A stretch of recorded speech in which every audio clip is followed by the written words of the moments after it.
Halo teman-teman semuanya, pastinya kalian sudah tidak asing lagi dengan istilah pluralitas atau kemajemukan. Kemajemukan berarti keanekaragaman, dan Indonesia merupakan negara yang memiliki banyak kemajemukan. Buat kalian yang belum paham mengenai kemajemukan yang dimiliki Indonesia, silakan lihat video di atas ini ya.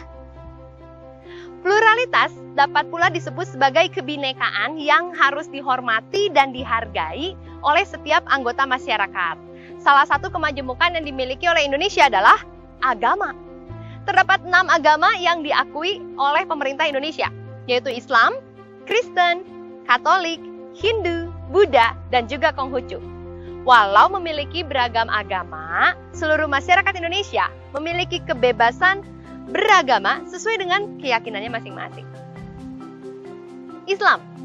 Diperkirakan Islam masuk ke Indonesia sejak abad ke-7 dan berkembang dengan pesat seiring dengan kemunduran kerajaan-kerajaan bercorak Hindu-Buddha. 3 teori mengenai proses masuknya agama Islam ke Indonesia adalah 1. Teori Gujarat. Teori ini menyatakan bahwa Islam dibawa ke Indonesia oleh para pedagang Islam.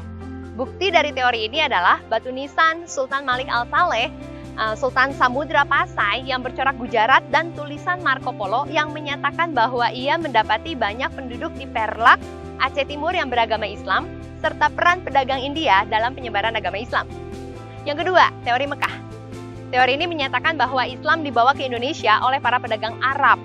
Teori ini dibuktikan dengan adanya pemukiman Islam pada tahun 674 di Baros, pantai sebelah barat Sumatera. Dan yang ketiga, teori Persia, yang menyatakan bahwa Islam dibawa masuk ke Indonesia oleh orang-orang Persia sekitar abad ke-13. Pemeluk agama Islam di Indonesia pada tahun 2010 tercatat sebanyak 207,2 juta jiwa atau sekitar 87,18% dari seluruh penduduk Indonesia, dan Indonesia tercatat sebagai negara dengan pemeluk Islam terbanyak di dunia. Hari-hari besar yang dimiliki oleh agama Islam diantaranya Idul Fitri, Idul Adha, Tahun Baru Islam, Isra Miraj, dan juga Maulud Nabi. Kristen. Agama Kristen disebarkan oleh Belanda sekitar abad ke-17. Penyebarannya mencapai ke pedalaman seiring dengan praktik kolonialisme Belanda di Indonesia. Berdasarkan sensus penduduk tahun 2010, pemeluk agama Kristen Protestan di Indonesia sekitar 16,5 juta jiwa atau sekitar 6,96% dari jumlah penduduk Indonesia. Katolik. Agama Katolik menyebar pada masa kolonial dari Malaka hingga ke Maluku, disebarkan oleh orang Portugis sekitar abad ke-16.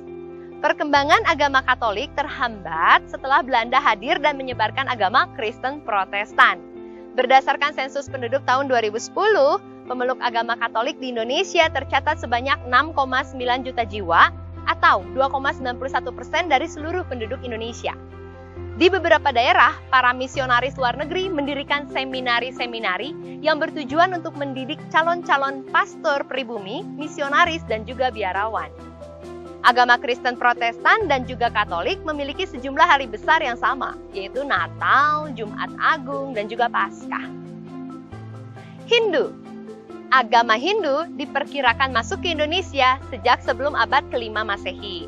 Dan hal ini diperkuat dengan adanya sejumlah prasasti di Kutai, Kalimantan Timur yang dibuat sekitar pertengahan abad ke-5. Pada prasasti tersebut termuat nama seorang yang kemungkinan raja dengan nama India, yaitu Mula Warman. Di salah satu prasasti juga disebutkan Dewa Angsuman atau Dewa Matahari, salah satu dewa agama Hindu, sehingga diperkirakan Mula Warman beragama Hindu. Diperkirakan sekitar 1,69% penduduk Indonesia beragama Hindu. Hari-hari besar yang dimiliki oleh agama Hindu diantaranya Nyepi, Saraswati, dan juga Galungan. Buddha. Agama Buddha diperkirakan telah masuk ke Indonesia sejak sebelum abad ke-5. Bukti tertua tentang masuknya Buddha di Indonesia berasal dari berita Tiongkok yang ditulis oleh Fashion pada tahun 414 Masehi. Disebutkan bahwa di kerajaan Tarumanegara terdapat para pemeluk Buddha walau tidak banyak. Bukti lainnya adalah komplek percandian Buddha di Batu Jaya, Karawang. Diperkirakan sekitar 0,72% penduduk Indonesia beragama Buddha. Hari-hari besar yang dimiliki oleh agama Buddha diantaranya adalah Waisak dan Asada. Konghucu. Agama Konghucu diperkirakan masuk ke Indonesia sejak ratusan tahun yang lalu. Tempat ibadah umat Konghucu adalah kelenteng. Berdasarkan sensus penduduk pada tahun 2010, pemeluk agama Konghucu di Indonesia sebanyak 117,1 ribu jiwa atau 0,05% dari jumlah penduduk Indonesia. Hari-hari besar yang dimiliki oleh agama Konghucu diantaranya adalah Imlek dan Cap Gomeh. Teman-teman semua, konflik agama seringkali dilatar belakangi karena adanya perbedaan keyakinan dan ego dari manusia. Konflik agama yang pernah terjadi di Indonesia adalah konflik Poso dan juga konflik Sampang. Konflik yang terjadi ini menunjukkan betapa Indonesia masih memerlukan penerapan toleransi dalam kehidupan bersama. Perbedaan keyakinan boleh ada teman-teman, namun negeri kita ini jangan jadi hancur karenanya. Cara membangun negeri kita bukanlah dengan menjadikannya sebagai satu keyakinan, tetapi dengan menghargai kebinekaan yang Indonesia miliki. Jika para pejuang kemerdekaan Indonesia yang berbeda keyakinan saja dapat bergandengan tangan demi negeri kita ini, masa kan kita tidak bisa?